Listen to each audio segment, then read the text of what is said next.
kawuono Ramogi jokanyo komiti marango bero chenro mag obila e pacho ka.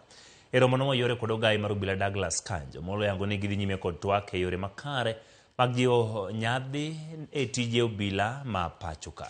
Bende lero ni kaka tend migao mar arita gidhi chiwo luor ne ng'eto mar doho ewi loko moko kuom lokruoge mag geto kelo e tend bad migao no mar obila kaka doho nochiko.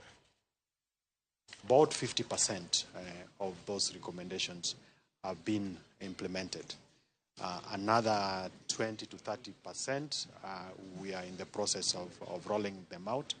And the balance of that are issues that we are seeking for further policy guidance and direction.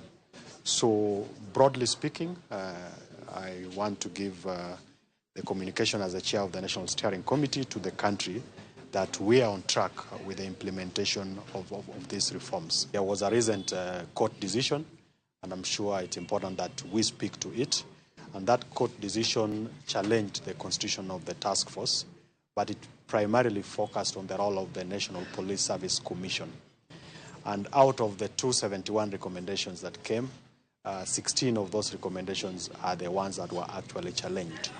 What we have agreed on is that we respect the decision of the court, and more so insofar as those 16 recommendations are concerned.